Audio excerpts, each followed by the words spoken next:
In this session, we were looking at gathering perspectives of creatives just in response to the COVID-19 pandemic and the subsequent lockdown. And for this session specifically, we asked various arts organizations to join us for a discussion about their experiences around the pandemic, their responses to it, how they're thinking about sustainability, resilience, certainty, uncertainty, equity, and survival just through this moment, but also in the future. My name is Refilwe Nkomo.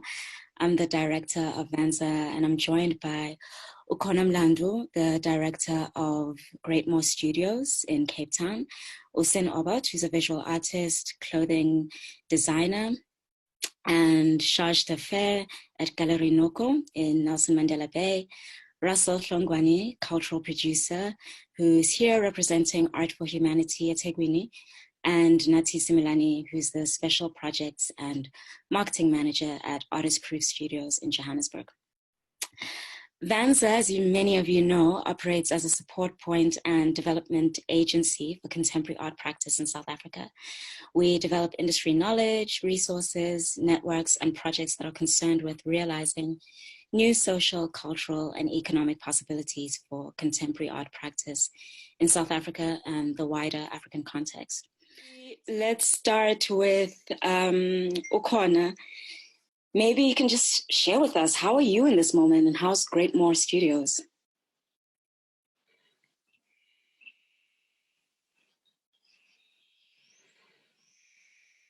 Ukhona?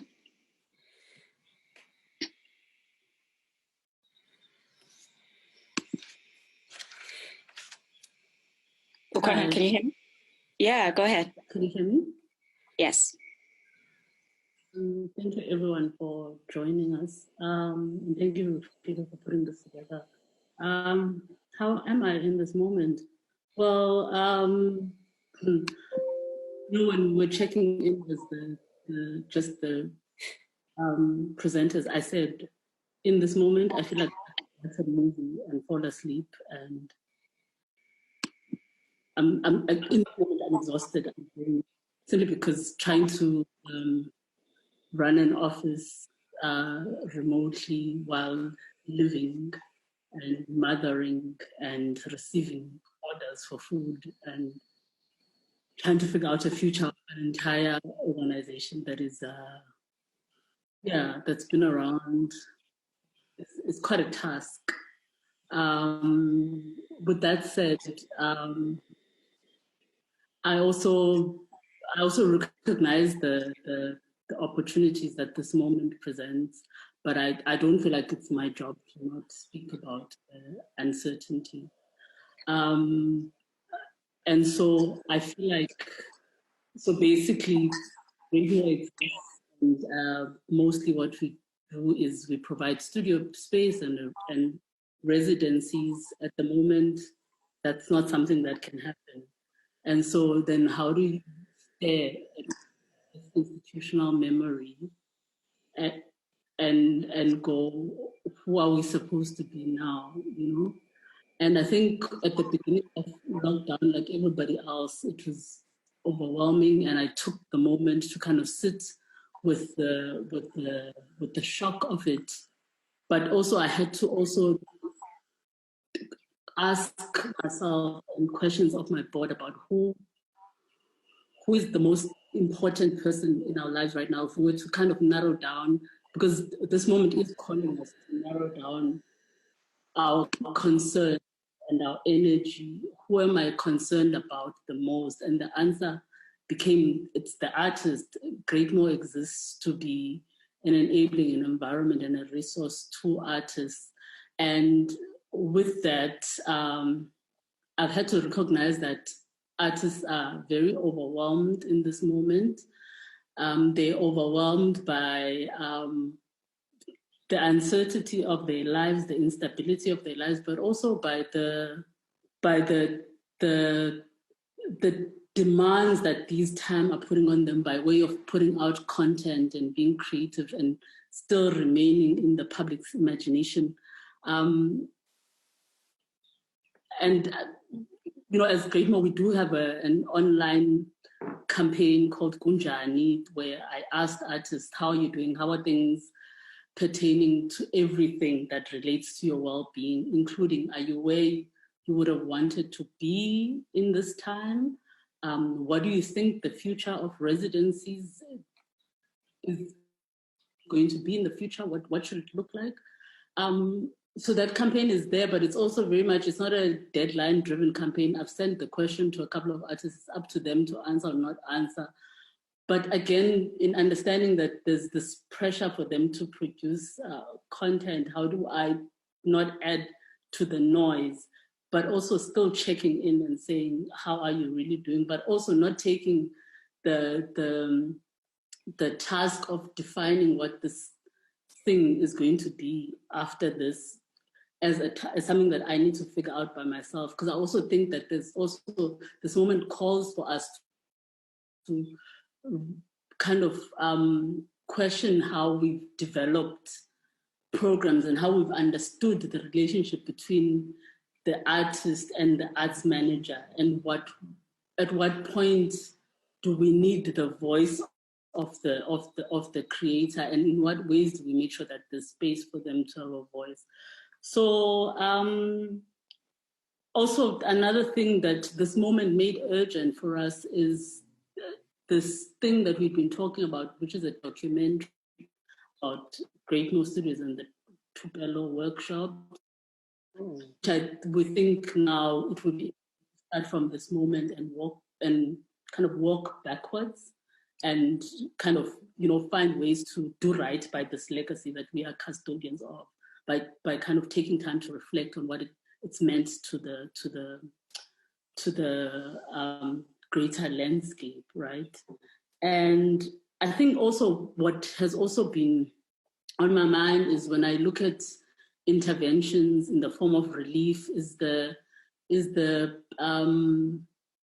sorry, so I'm just throwing thoughts as they come. Yeah, it's not a coherent paper, yeah. So one of the things has been how in how relief is structured, how there doesn't seem to be an understanding of the role of the and not-for-profit sector in the performing arts. So, and you find that in other countries across the world that it's understood that the not-for-profit sector is very much a key driver of the creative industries, and therefore there's been relief that's kind of directed at that. And also paying attention and noticing whose voice is the loudest in terms of the different subsectors when it comes to talking about this, what the impact of this pandemic is, even the way the criteria for the relief is structured, it speaks to who are the dominant voices. And so, I mean, it's not a pageant, this thing. It shouldn't be. We're all here in something that none of us signed up for, but you do see that there isn't that much of an understanding of the different subsectors. And of course, I would come here and speak on behalf of this sector because this is a forum specifically for this sector. It does not take away from any other sectors that have things to say and feedback around how things could be done differently. So then, also then it brought to question for me in terms of what are some of the kinds of ways that we can get our subsector to sit in the rooms and to be on those tables where these agendas are being set. And also interestingly for me has been an observation around, so there's this white paper on arts and culture that has been long in the making and draft upon draft. When you go back to it, and I went back to it again just before this to look at how it makes a recommendation in line with the UNESCO on how there ought to be a move to understand the complexity of the ecosystem of the arts, and the fact that we don't necessarily comply with the labor laws as they exist, and understanding that these laws are man-made. In what ways have we seen a move to make sure that a legislation is put in place that understands the peculiarity of our industry, not as a means to exceptionalize ourselves, not as a means for us to be asking for special treatment, but just to say, if we're saying that we live in an era where everything is co-created and everything is negotiated, it's not necessarily like a bad thing to say. We are looking at this thing, and because we are constantly examining what this thing is, we are now creating ways to deal with it that are responsive to its needs and that are co-created with the practitioners in the space. I think, let me stop there. There's a lot. And also one last thing is that also like in terms of what our government, what structures our government recognizes as representative of our sector, I feel like also another kind of thing is to say people have expressed what they think about the structures that exist. And that's very much on legitimate concerns. So the insistence to go, no, but this is the structure, also is kind of speaks to that thing of going, just as you said, it was this now, why can't we go back to the drawing board and say, in what other ways can we bring people and recognize other ways in which people are connecting and making meaning and, negotiating this. So that it's not necessarily you are either this, I can't help you. And also even let me stop there for now. Cool. Thank you very much for that, because I think it was a really great way to start the conversation and just get us thinking about some of the topics that we'll delve into a little bit later. Russel, I saw you nodding your head and also and ahang as Ukhona was speaking. So maybe you can tell us how you're doing eThekwini, how Art for Humanity is doing, and you wear multiple hats. So, I mean, feel free to sort of speak about the different sort of spaces that you're occupying as well. Sure. Well, as a starting point, I think I have to thank you and my co-panelists for making possible this platform, because I think it does allow us to come together, and it's also just encouraging to see some very familiar names in the audience. So I'm now at a time to talk maybe more personally as a start. I'm feeling that I'm adjusted. I'm feeling a bit more in control of how things are flowing. It was a bit abrupt because I had a few commissions that I landed at about the time that the lockdown started. So I kind of just went into my hole and I got working, and somewhere in week 3 of something, there was just an extreme burnout and exhaustion. And I've slowly been taking care of myself, taking care of people around me, people that are close to me, yet not next to me. And I think above all, just slowing down, developing a momentum and a pace that is sustainable to myself and to the people that I work with. There's also time disappears in a very particular way. When you're in your space for the full day and you have very little contact with the outside world, yet still this kind of barrage of social media and Zoom calls and meetings. I've also tried to pick up a few passion projects just so that I can separate my own time from my professional commitments.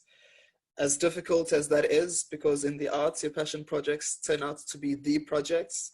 I'm a bit more protective of my weekends as well. So I try to do as little of my work on the weekends and just kind of take care of other matters. I'm trying to be a bit more expressive about how I'm feeling with whomever takes the time to reach out.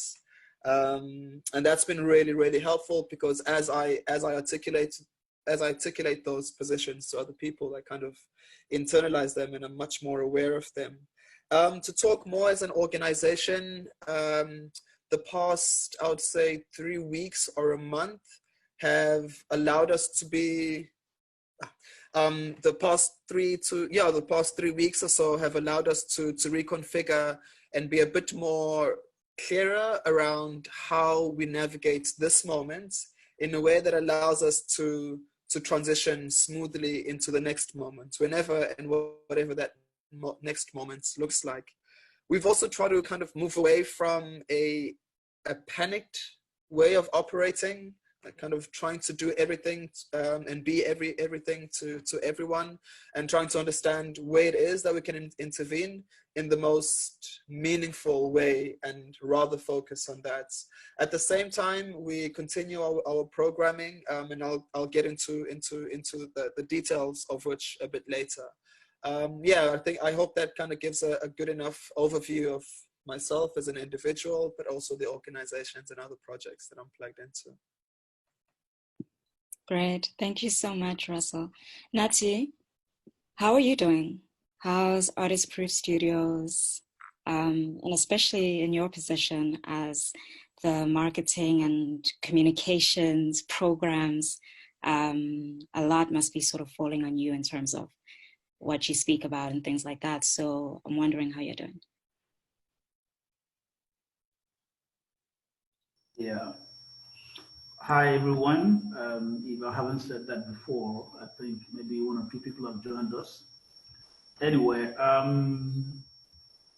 think I'm going to speak from, should I call it, a very commercial perspective, which is strictly business, entrepreneur, sort of entrepreneurship, sort of.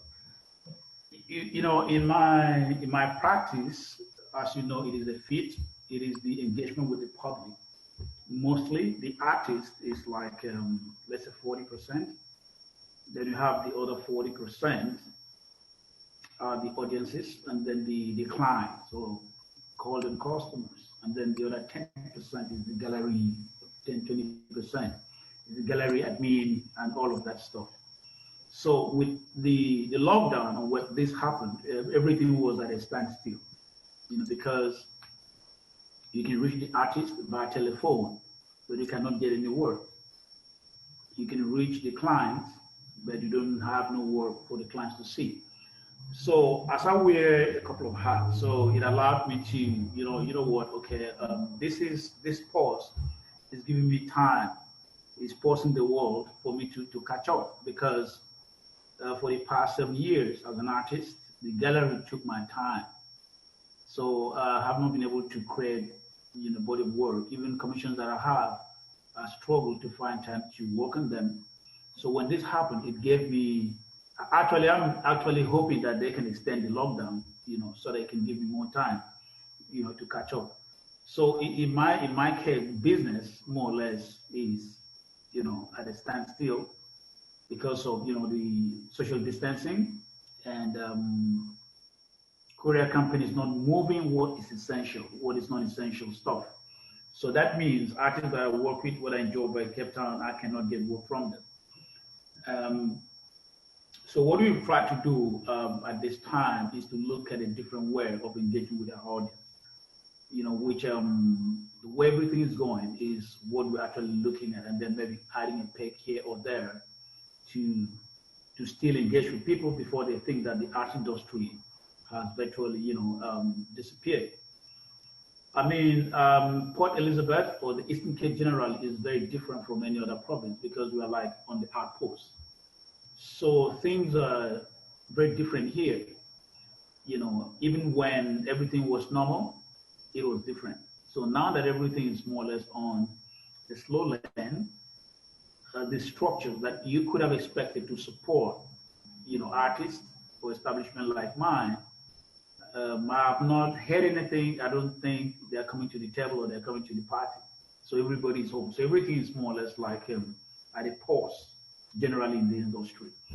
And I think a couple of days ago, I spoke with 2 or 3 artists that I've worked with. and more or less, okay, they're in the studio, but no business. Let me call it no business. That's no sales. If that's what they told me, So which makes it the industry in PE virtually, I don't want to say dead, quiet in the meantime. So in my personal space capacity, I've returned back to my studio, which is where I'm sitting right now. I've been quarantining here, so I got back into doing what originally I started out to do as an artist. So but within this process, I've also been able to think and look at other ways that perhaps I should have employed it even before now. But now it's become more pertinent, for it to be done because there is no other way around it. So I think for me, maybe I'll leave it at that. Maybe engage with questions or that you may have.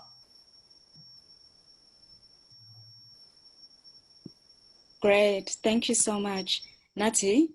Are you able to? I think I'm back now. Yes. All right. Internet spirits are on our side.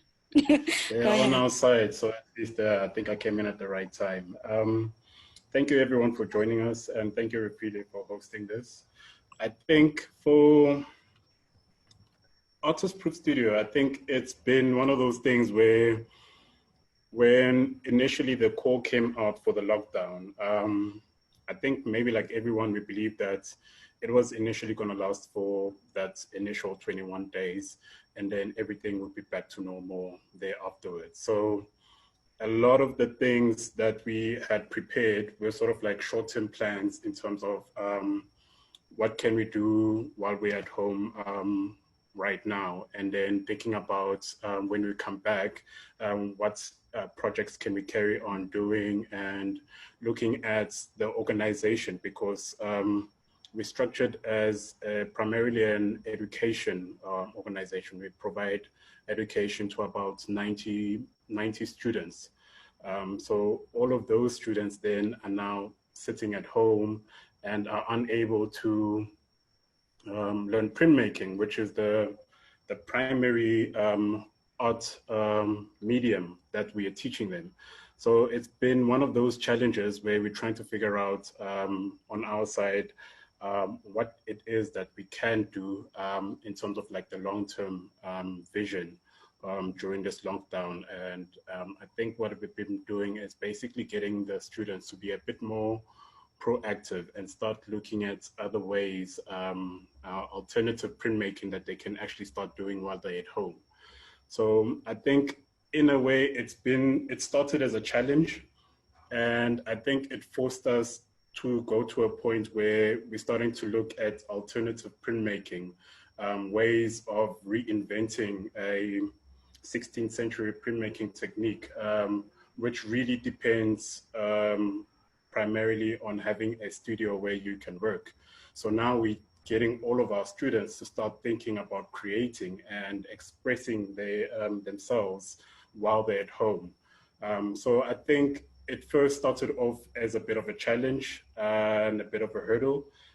I think we're at a point now where I think we're getting to a momentum where a lot of our students are starting to innovate. And I think it's one of the things that forms part of what we're trying to instill in a lot of our students at Artist Proof Studio.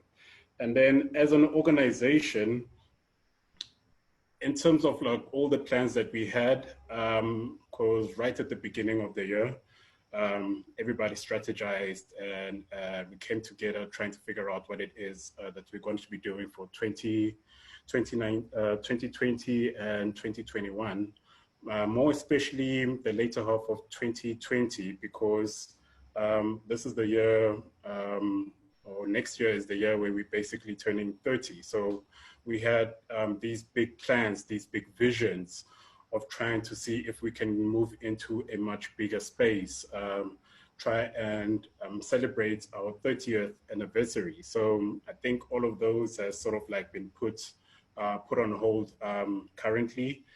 And we've had to try and figure out other ways then, or other strategies that we could implement, because primarily Artist Proof Studio depends on funding and income generated through our sales, through the sales that we generate in our gallery. So having that being an option to try and see what we can do in this current situation, it's quite challenging. I have to admit, it's quite challenging because we're at a point where we are trying to get art lovers, different audiences to purchase art. And I think right now it's one of those things where I think any artist, any visual artist can tell you that not that many people are thinking about purchasing art right now. So it's proving very difficult to try and see if you can sustain a whole entire organization on the sales aspect when we're at a climate where people are not purchasing art. So we're trying to figure out different ways in which we can do that. So I think one of the other things that became evident as a challenge that we had at Artist Proof Studio was the collaborative printmaking aspect of it, because we're a community printmaking studio. We work with various different artists, collaborate with so many different artists, whether some of them are graduates, whether some of them are other established artists from South Africa or our neighboring African countries. It's one of those things where we can't carry on publishing other artworks at the studio anymore. So it's put on pause quite a lot of projects that we sort of like depended on in terms of like the sales, like I said.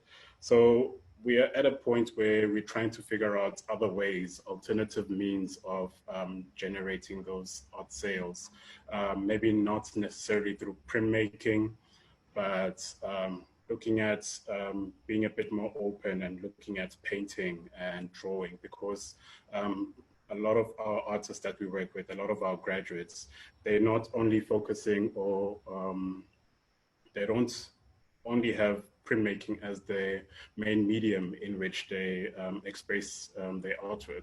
So a lot of them also work in drawing, a lot of them also work in painting. So it's one of those things that we're trying to see if we can start looking at including some of their drawings or paintings on our online platform. Luckily, we do have an online platform where we can continue to try and see if we can continue our sales so we can keep on sustaining the organization. But that's just as sort of like in a nutshell of like the plans that we had in the initial stages of the lockdown. But luckily, I think through our different partners, there is a initiative that was started, which is a brainchild of Carl Bates, Lauren Wolf, and Kim Berman, our executive director, which is the Lockdown Collection. So the Lockdown Collection, it basically was an idea that we started around the 21 days, which was the initial lockdown period. So one of the things that was brought up was that how is that the impact of that lockdown? How is it going to get captured, and how is it going to be sort of like immortalized in history, in visual arts?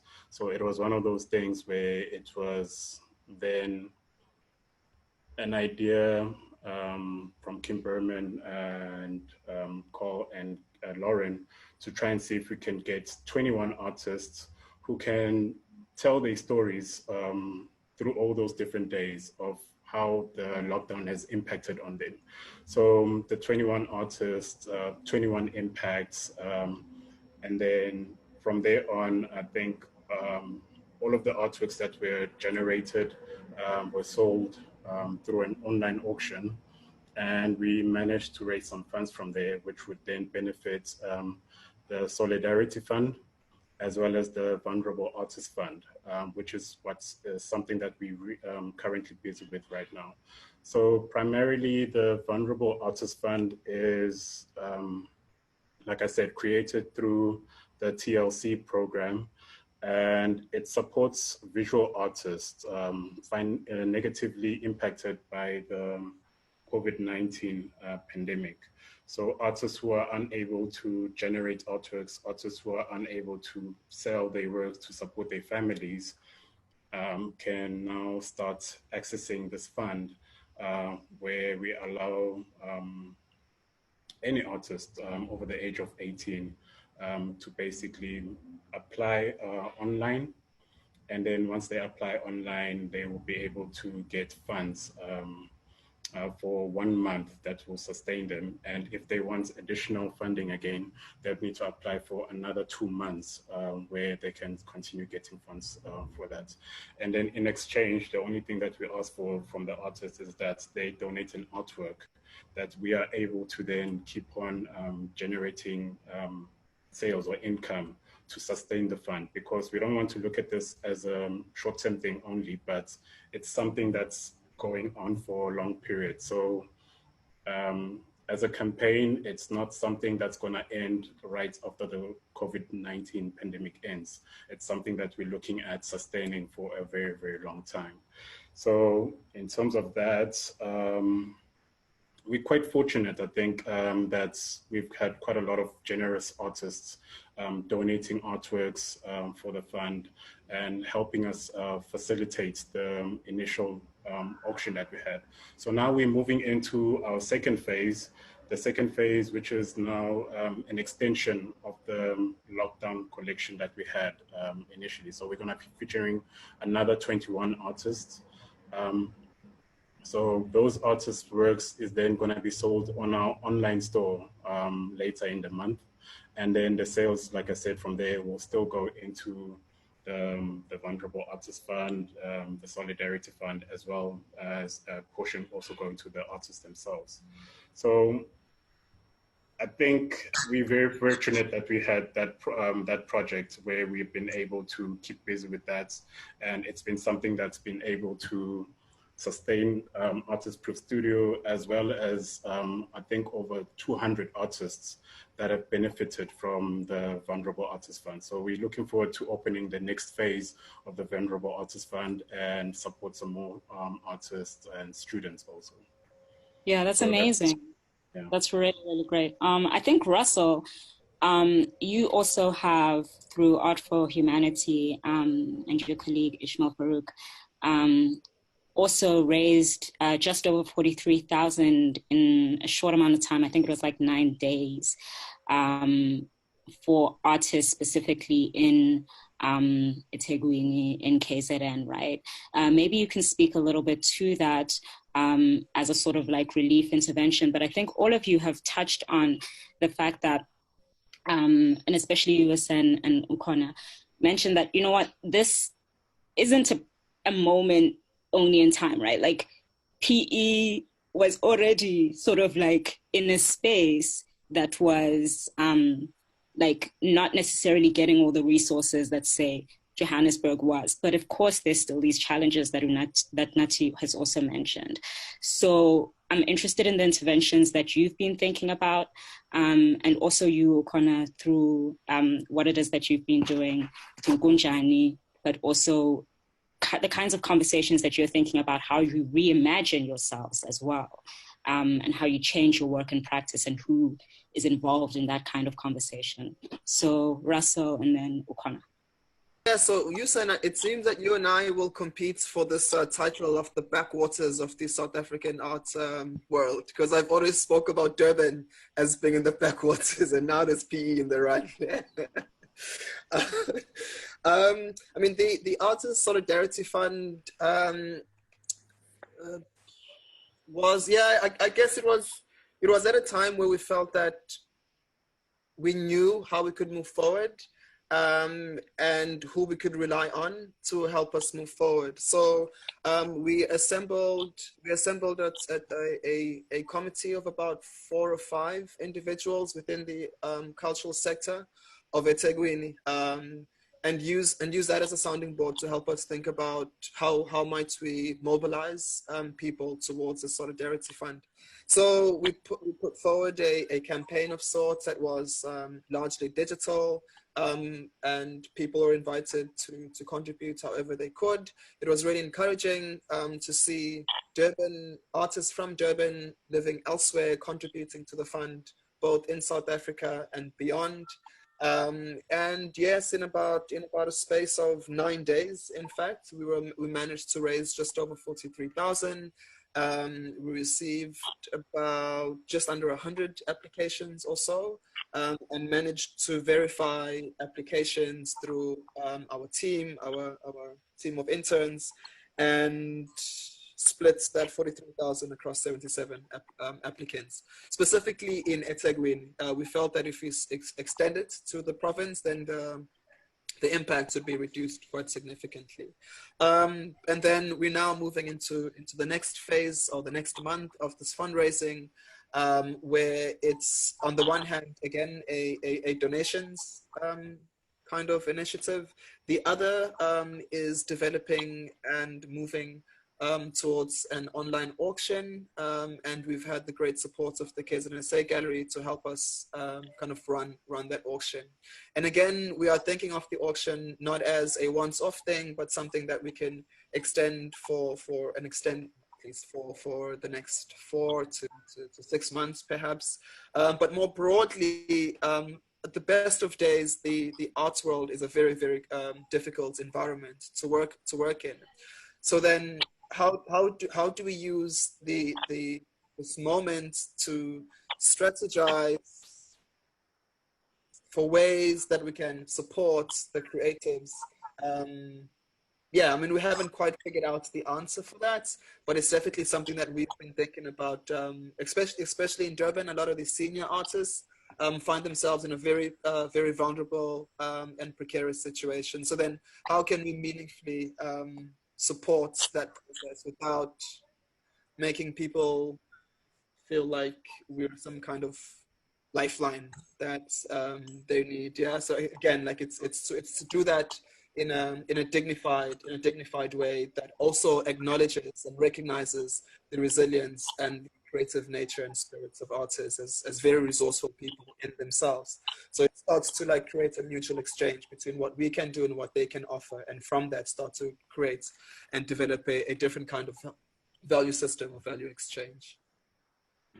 Yeah, and I think that speaks a lot to what you were talking about, Ukhona, in that how do we galvanize all these different voices and really think about what is it that we can do as artists, as organizations, as commercial spaces, non-commercial government, whatever, whichever space hat you wear.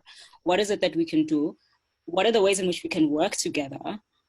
What are the new languages of solidarity that are going to need to be developed for us to not only emerge from this moment, but to emerge stronger and develop the kind of futures that we want to see? How are you doing that work?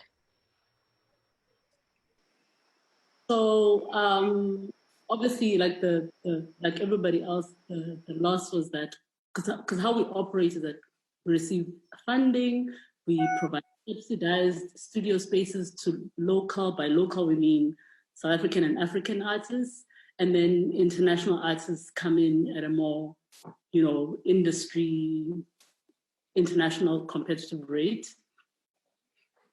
And that cross-subsidizes. So of course there were cancellations. Of course the funder that was going to collaborate with us on a project emailed to say, hey, we're going to look after our staff first, so we're putting everything on hold, etc., etc. But the fortunate situation that we find ourselves in, and thank you to the people from whom we've inherited this legacy from, is that Greatmore owns its property. So we're able to make a call to say, the first thing we're going to say to artists to say, do not worry about your rent. The local artists who are here, the rent of the studio spaces. And so that it was really, really nice to be in a position to say that even though technically, we can barely afford it ourselves, but the fact that we own the building meant that, because in these times it's also about, you do what you can.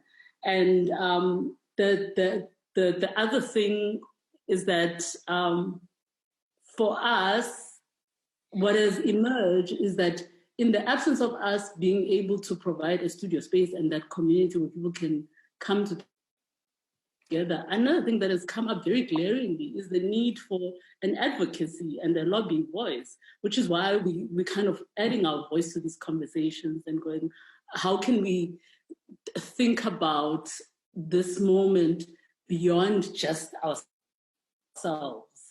How, as you've just said in your previous kind of statements leading up to this, about how do we use this moment to kind of take the opportunity to create a cohesive voice and strengthen whatever work has been done in the past.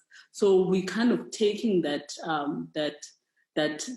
need and needing to prioritize and focus on this and add our energy to the work that VANSA is doing quite seriously in this time. And also, also for me, it's got a lot to do with my personality, in that, you know, when the crisis was happening and everybody was moving fast, trying to come up with solution, my natural response is to stand in the middle of the room and just observe. So I did, and just watch and appreciate, and then out of that kind of emerge with some suggestions. So I've had a series of meetings with my board over last week, making some recommendations, and we've kind of spoken about what we think we could contribute in kind of by way of direct relief to artists and by way of trying to survive as an organization. But I'm not able to share those because I've not had the meeting with artists, because I would have to present it to them because their participation would be required. And again, which goes back to what Russell was saying, in this moment of giving and relief and all of these things, there still has to be that level of respect for people's agency, right? So for me, it's something that I'm taking very seriously, that even as we come up with interventions as the institution, how do we do it in such a way that is co-created with the people who we intended for? And once I've had the discussions with artists, and of course they'll obviously have their own ideas about what their needs are, and out of that will emerge the things that we will do going forward in terms of proceeding. Yeah. So we're about 1:45. Usen, I'm going to get to you just now. So we're about 1:45, and I've seen that there's already a question in the chat box. So please start putting in your questions in the chat box and for our speakers, and we'll get to that at about 3:00. But Usen, I wanted you to just jump in right now, because what you mentioned in sort of our opening was that you're looking at alternative ways of working. And I think that a lot of the other presenters have also spoken to that. And I'm wondering about how you're thinking about that, how you're thinking about, the sort of push towards the virtual, and what opportunities are there for you as an organization in PE as well. Maybe you could speak a little bit to that. In terms of that, like I said, this whole process, I tend to see it as a huge benefit, whereby it allowed me and my team to reconfigure, how we do business and how we are going to move forward. So we arrived that, there are possibilities in the social media space, but then again, we decided to do sort of 2 programs in the meantime, because we are still running exhibitions from our inventory, since we couldn't get works, from out of state or from artists who are farther apart, get away. So that's one. So for example, we created what we call video gallery tour, and then create that and then send that to a database and even share that on our social media pages. And then we look at this other option of e-catalogs and all that stuff, whereby we also use our databases and then even share that online for people who cannot physically come through to our space, to see what we're still doing.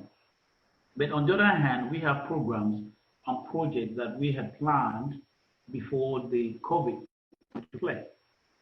Some that fell within the time, the first 21 or 20, the first 2 months have actually been sort of postponed or shifted forward.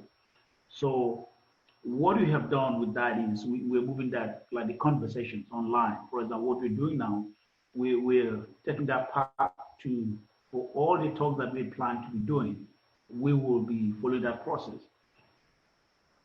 The other thing also, like I had mentioned, is that projects that we had planned earlier in the year, for example, we have the Emerging Artists Competition. Well, Russell, unfortunately, we are going to leave you guys in that aspect that we are struggling to own. So we are going to move forward. So we have this competition that is going to be national. The competition comes with prize tag, awards and stuff, and it comes with a fully funded residency program. Fortunately, within this period, we have also been able to secure a partnership who's funding the residency space and, provision of the funds. I mean, it's fully funded. Flights, transportation, materials, and stipend is fully funded. So I believe that with this, when the COVID allows people to move, this kind of programs and projects will help to push Port Elizabeth into a space, because the residency is not just for local artists. It has local, it has national, it has international. So we're looking at artists from whether Cuba, the US, or wherever to come from. And we believe that this will also help to invigorate the industry in this part of the country, because each of the artist residents will have to engage with whether a school, a group of artists, transfer skills and take them towards that, through that journey of how they've gotten to where they are.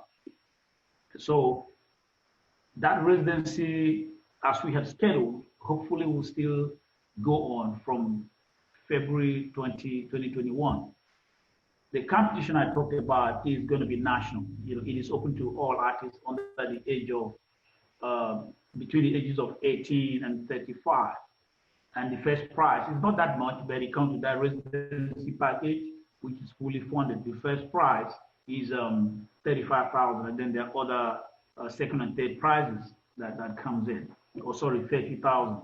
So within that component, there will be the workshops, there will be talks, there will be artist engagement and exhibitions going forward. So it is not what we do now. You win the award, you go home. No, when you win the award, you go into the residency. Within the residency, you create this body of work that we might, hopefully could be your first group show, which, is going to go national, because we are also looking at a foothold in Johannesburg. If COVID-19 permits us early, that should happen this year. So if you are in a residency in PE, the show starts in PE and then moves to Johannesburg.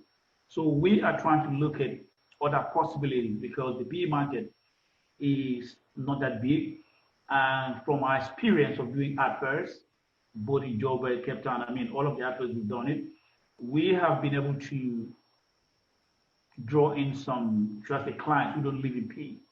So I believe that with this possibility of taking artists out of PE to Joburg will also expose them, not just during the fest, but within exhibitions and normal gallery hours, for them to be, ushered into or shown to a different market. So for me, it is a time for me now, or for us, we're planning towards that stage that once it is like the whistle is blown, we can move. We've got the game set up for us to play. Right. To that, I want to go to you, Nathi. So Artist Proof Studios is now in its 30th year, or coming towards its 30th year.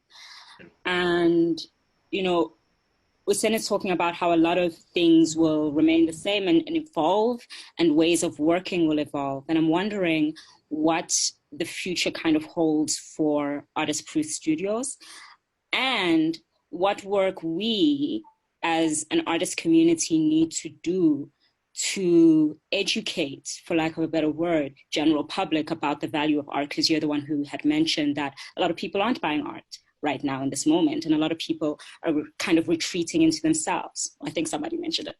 But how do we do that work that we all need to support and should continue to support the arts across the board? What work do we need to do as a sector? How do we do that work so continue for the next 30 years? Yeah, I think what's very evident with what everybody has said is that even in time of crisis, the art community just pulls together. That's one of the things that I love about being involved in the arts. Everybody gets involved, everybody gives the little that they have for the bigger cause.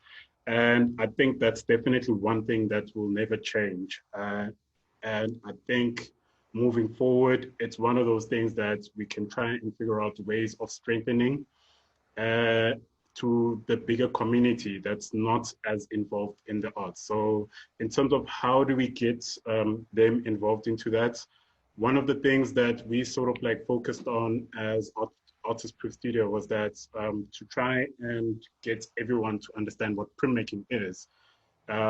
We usually have printmaking demonstrations at any event, whether it's an art fair, a corporate event with one of our partners, or any type of exhibition that we would host.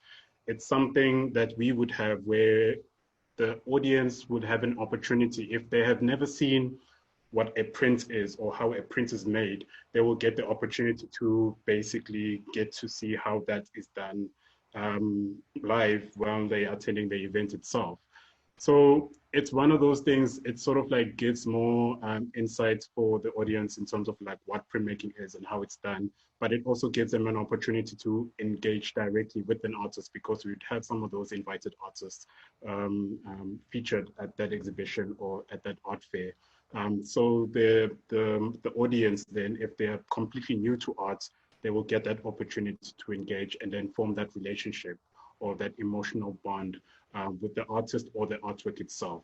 And I think that's the main important part about trying to see how we can get other people to be involved in the arts or start opening up to purchasing art, because it's not really about just purchasing the art itself, but there is a bigger connection that happens between the audience and the actual artwork itself. So I think the moment the audience starts understanding that and being a bit more open to that and stop feeling like they should be intimidated. Nobody should feel like they're intimidated when it comes to art. You shouldn't speak a certain way. You shouldn't look a specific way for you to be an art lover. So it's open to everyone. I think the moment the audience starts understanding that, it's much easier. But the question is, how do we do that now in a point where we cannot be mobile, we cannot be holding print demonstrations in public?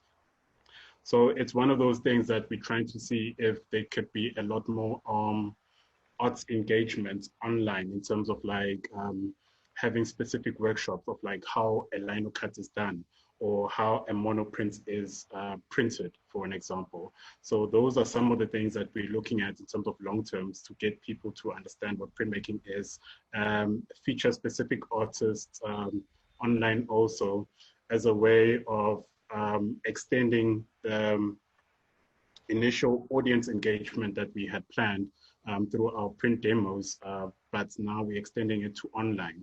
So I think we can still get the audience to still engage and fall in love with what printmaking is. So for us, it's just a matter of like figuring out ways of like how we can be a bit more resourceful with online and the digital markets or the digital sphere. So it's one of those things where we're trying to see how we can get some of our students also to be involved into that. So a few of them have actually taken the initiative on their own and started to host live Instagram videos where they're actually creating their artworks or having their own discussions as young artists.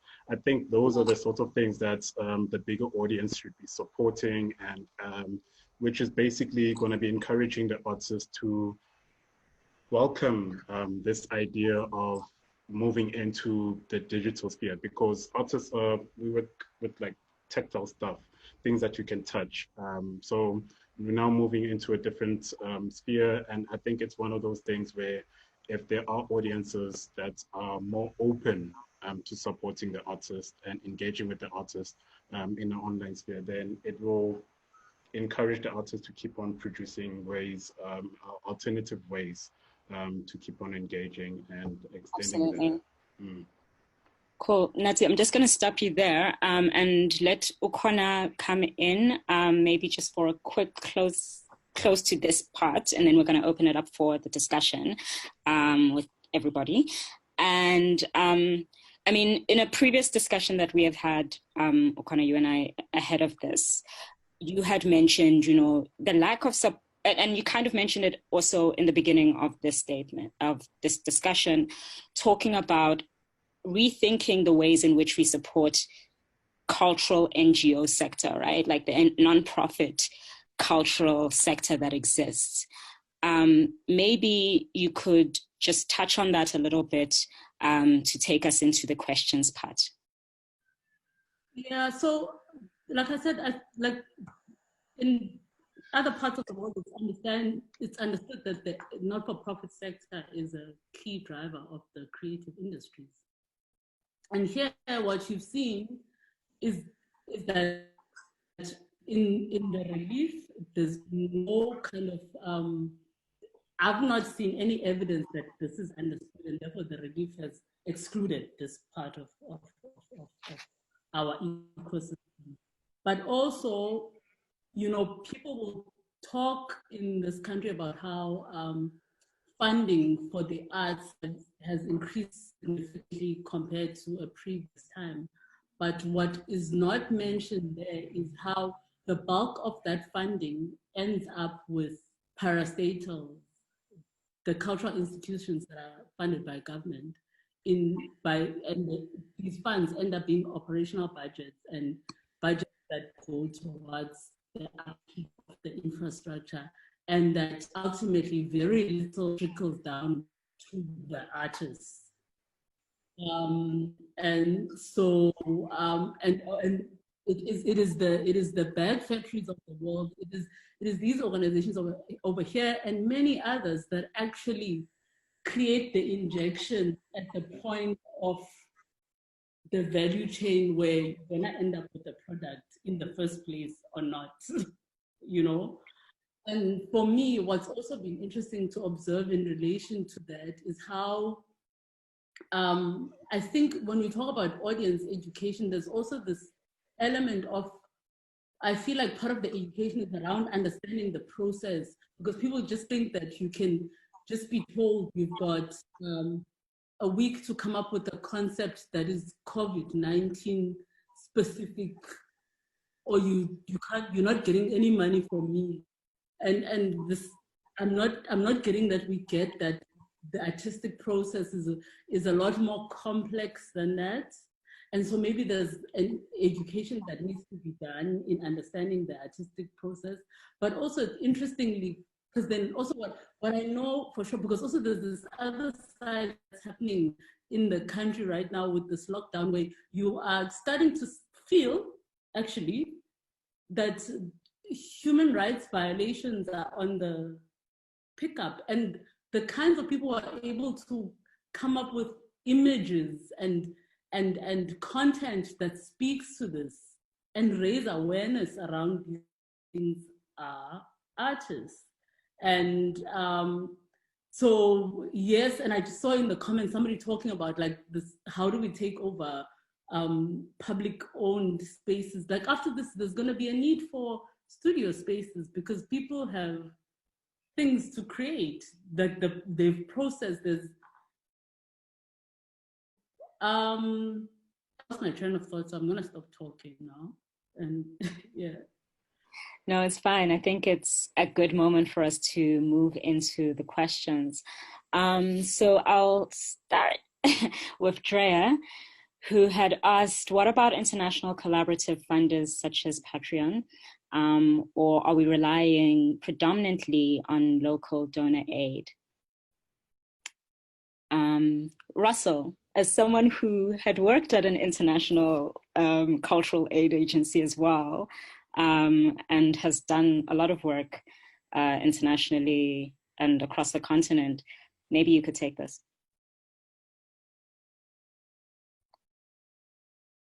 Or anybody else, actually, whoever's feeling the sort of like around us.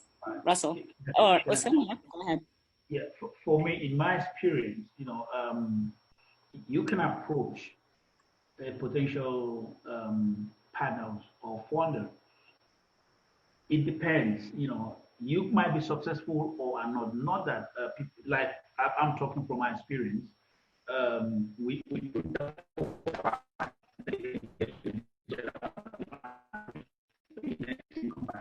so it is not Usen. Okay, go ahead.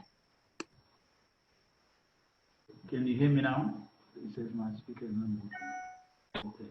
All right. So it is not as if we don't make this effort. Remember again, for any funding organization, they will decide who that will get the funds. So if you apply and you don't get it, that's the way it is. You have to go to people who want to work with you at that present time. So that's my experience in speaking to sponsors, whether I'm in partnership, whether locally or internationally. Yeah. I mean, if I were to pick up from Usen's points, I still struggle with the term donor aid, simply because the subtext assumes a very concerning and problematic power struggle, and perhaps for me in particular, it's about mapping the areas of latent value around me, and then start to connect those dots, and perhaps organize a group of people to help unlock those areas of potential value, because that allows us to self-direct the initiative and how we see these support structures operate. For example, it's a very practical one. We're currently lobbying the local arts and culture department of eThekwini to redirect some of their events funding that they would have kind of done for these big festivals and events that they do, to redistribute that to the sector. But it's not in a handout. It's again trying to find a way that artists benefit from such an incentive, but also offer something back. Lost you. Okay, so whilst we come back to Russell, because I do think that that's a really important point around sort of like mapping our own power and who we can have influence over, and looking at what it is that we're doing, not necessarily as a handout, as he said, but really allowing us to continue to do the work that we do. Mario has asked, this is a good time, or has said that this is a good time to mobilize representation to local government, both in terms of need for immediate relief, but also wondering whether post-COVID is not a good time to be lobbying for access to unused and underutilized government-owned spaces as means to address what could be a devastated arts infrastructure. Is there anyone who would like to take this? Can you give that again? Sure. So it's more a comment, but I think it's maybe something that we can all speak to. So Mario has said that this is a good time to mobilize representation to local government, which speaks to a little bit of what Russell has been doing in eThekwini as well, both in terms of need for immediate relief, but also wondering whether post-COVID is not a good time to be lobbying for access to unused and underutilized government-owned spaces as a means to address what could be a devastated arts infrastructure. So I think the question is speaking to what it is that we can do now, as well as post this moment, particularly on a municipal, localized level. can I share something? Go ahead. In my experience, and I think this relates to my province, which is the Eastern Cape. We as practitioners and artists, we have, difficulties, working with. Okay, let me not say working with, but accessing funds as visual artists from government departments, both at municipality level and at the provincial level, right? Because the problem again is this, and for me, like what this the questionnaire had just asked, after the COVID-19, I will say that artists and the art industry should agitate for the separation and removal of art from sports, art, and recreation, right? Because again, it will help grow the industry in the sense that there is going to be a focus, departments of arts or Ministry of Art, whichever way. Once it is buried under sport, we know sports will take 90% of the resources. The next thing you say art, it goes to music 90%. So the visual art gets nothing virtually out of it. And this is what we've been even dealing with in the municipality and at the provincial level. So for now, we have a problem addressing that in PE or at the provincial level. I kept on how you guys are managing it. From what I have learned is that you guys have been fortunate, to access these funds. For me, I'm just, this is where they can say it's very radical. So I did take for art to be removed and then given a separate ministry. We bring more to the table when we look at history and going forward than even sports does. No, you're laughing or you're smiling, but this is the truth. That's what I see myself, that we bring more, for now and for the future.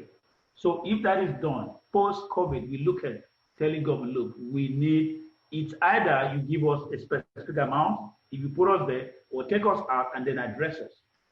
That is the only way the system will change to favor artists. If that is not addressed, it's still going to remain the same. Thank you. No, I wasn't laughing. I was just saying that, everybody is going to say that they are bringing the most.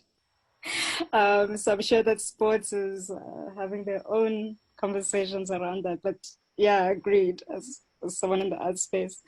Mulema's asking a question to Usen and Russel. And just an update on Russel. He's coming back just now, just having a few technical difficulties, but will be rejoining us. As self-proclaimed individuals on the periphery, you, with a smiley face, you have been building practices not based on geographic proximity to the center, but rather on some sense of isolation. Now that the center, holding that in inverted commas, exists only online, at least temporarily, does this shift the periphery? And what can we all learn from those, you, in parentheses, on the periphery about practicing when feeling somewhat isolated as we do at this time? What lessons do you have for us, Usen? I think, you see, I will speak from my experience. When I'm put in that space, right, I feel like a soldier. I'm going to war, It's either I sink or I swim. Do I want to sink? No. Do you want to swim? Yes. Not only to swim, I want to conquer. So that means whatever is thrown at me, whatever situation is, I will walk through it. Because if you don't, in the first place, convince yourself that you can do it, that you can get there, you can win. Nothing that is provided for you will make you excel. The first point is you. So the artist has got to look at it, okay, look, you know what, I am disadvantaged, but I've got this talent, and this talent only cannot put food on my table. It cannot put me at the pinnacle.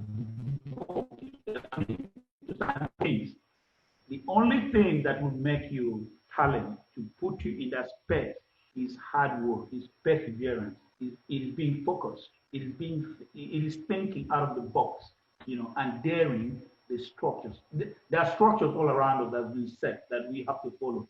But if you dare to challenge those structures, you will cross over to the other side, and that's only when you win. So this is where I come from. I work like a soldier who's been cornered, that I want to leave. Otherwise, I would have quit the industry. It is like any other business. It is like any industry. If you don't work, if you don't pay the price, you are not going to succeed, except you have money from a rich uncle and father. That's just the truth.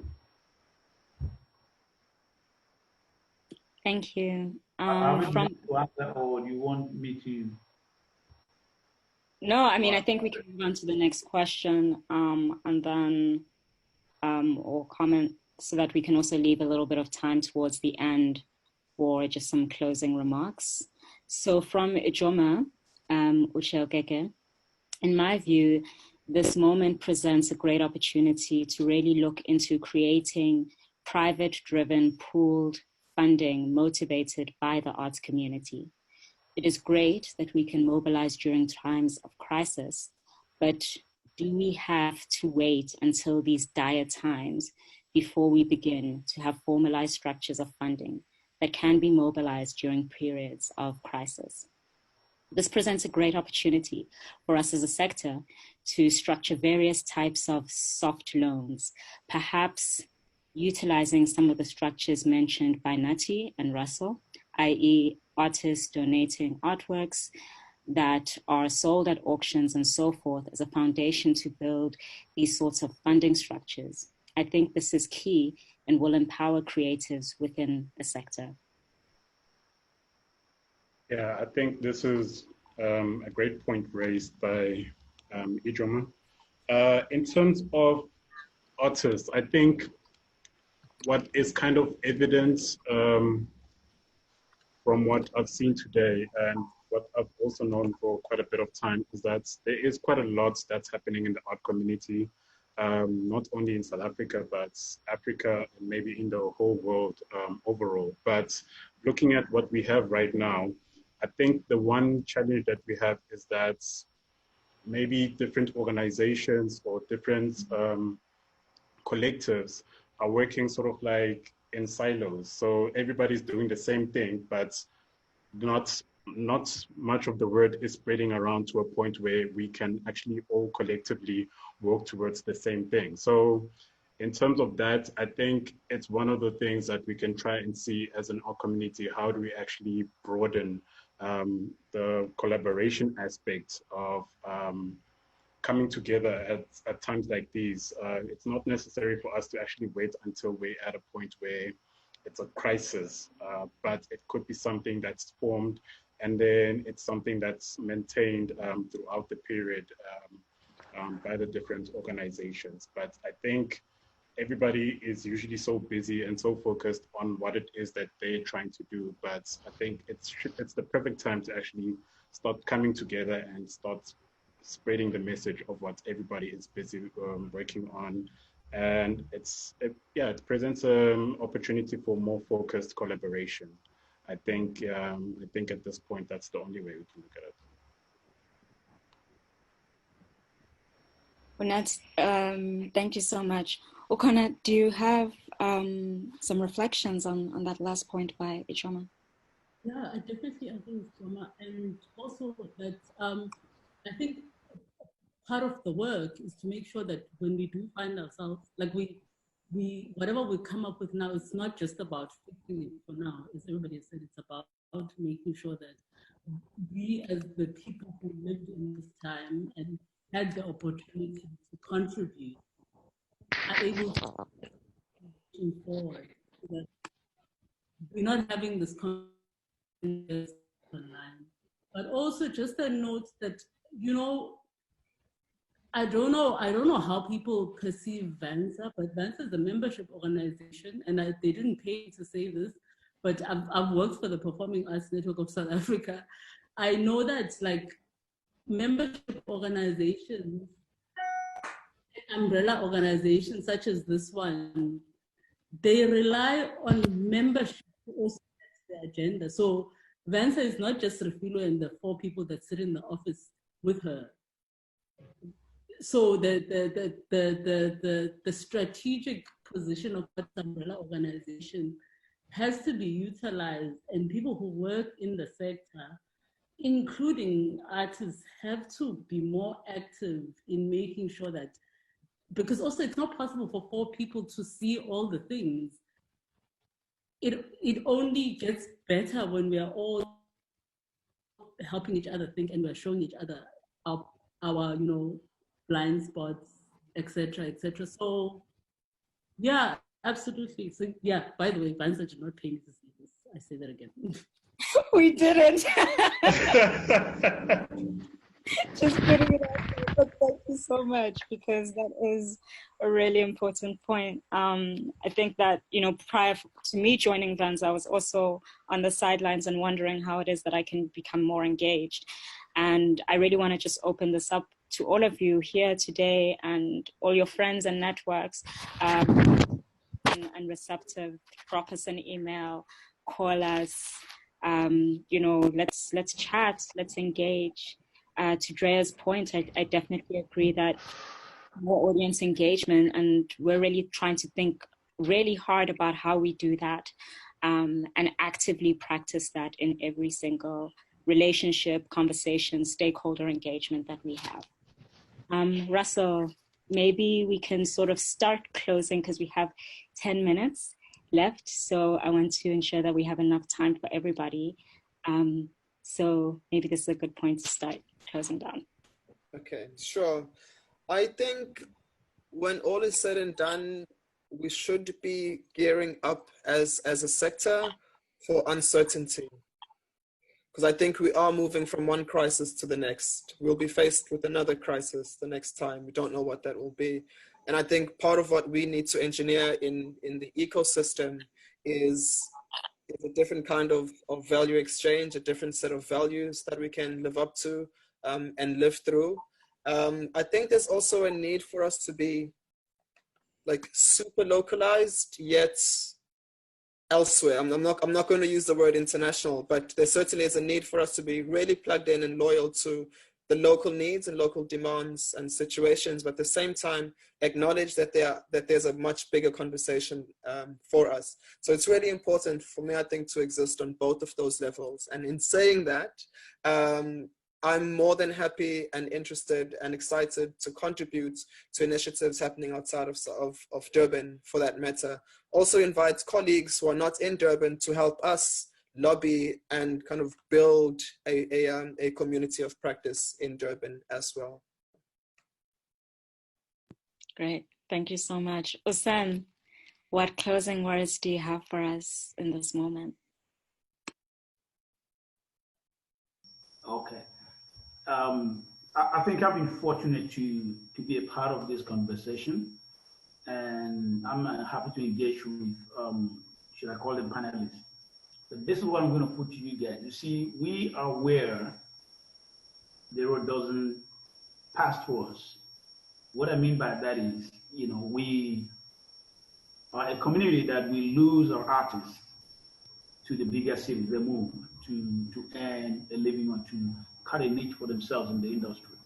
So I would like to propose, more or less, the artists that you work with. We've got, maybe I should have taken you guys through. We've got one of the best spaces in this country as a gallery, and we don't do Mickey Mouse exhibitions. So I would like to propose, some sort of coordinated effort, for example, getting artists from Greatmore Studios to show here, getting artists from the guy from Russell, getting artists from, Nathi, that's the first part, because if we circulate these artists, the more the audience, or the bigger the audience, the more advantages they have of making sales. I am in what you term the commercial space, so it's purely business. We are self-funded, so maybe you guys you don't look at it that way, but for me, as an artist, if you don't bring in a living, if you don't bring in any sale, you're out in the cold, not unless business as an artist. So what is, I would also like to touch on is You know, the apart from the I don't want to say coordination, partnership, or maybe coordinating efforts. I mean, in the industry, it will also help. You know, for us to share information. For example, I don't know what happens in these places. As a gallery, I don't know what happens there. So if I am to know work with or the artists, art community, or those that follow us would also know what Greatmore Studio is doing or offering and what the people in eThekwini are doing. So if we can do this, it will also help to increase our footprint. Thank you, Sen. Nathi, closing remarks? Yeah, I think what I've gathered, for me, it's very evident that artists are very resourceful, artists are very supportive of each other's initiatives and as the art community as an all. So for me, it's one of those things where it's a matter of like trying to figure out ways of being a bit more connected, keeping the ear on the ground as to what's happening in other provinces also. I think that's the one thing that's gonna make it easier for us to open up these channels of more focused collaboration. I mean, if there is a point where Russell is going to have an online auction for his initiative, it would be something that's beneficial for both of us if I can get in contact with him and share some of the experiences that we had as Artist Proof Studio because we went through an online auction. So it could be ways of like sharing things that work, things that could be improved. So it's something that opens up other ways of supporting the initiative that they have. So I think for me, I'm quite excited about that. But I think it's just a matter of like more focused collaboration channels opened up between the different organizations and the artists themselves. So I think that's going to present more better opportunities moving forward. Thank you. And Ukhona?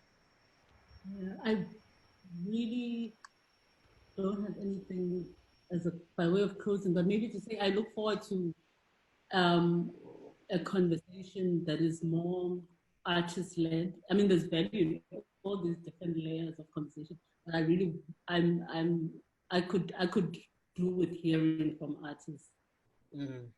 That voice is missing in my life, and I'm nervous about that.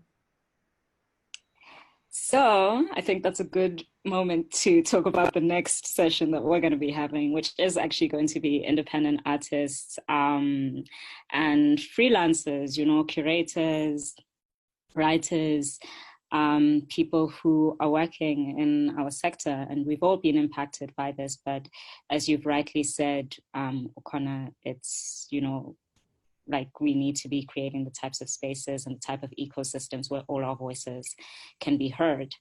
So that will be the next session. We'll be releasing the dates quite soon.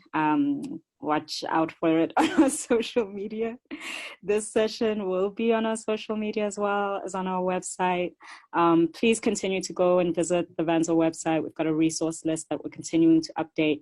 Please, if you have things that you're seeing that we're not necessarily picking up on, please just send us an email and we'll definitely include it in the resource list.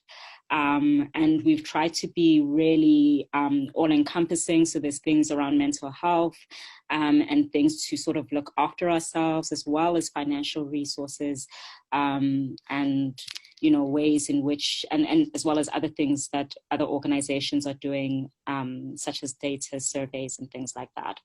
So please do reach out. Thank you to everybody who has been here. Thank you especially to our amazing, amazing panelists. It was an incredible conversation, and we are deeply, deeply grateful for the generosity of spirit, knowledge, information that you have shared. So yes, take care, everyone. Bye.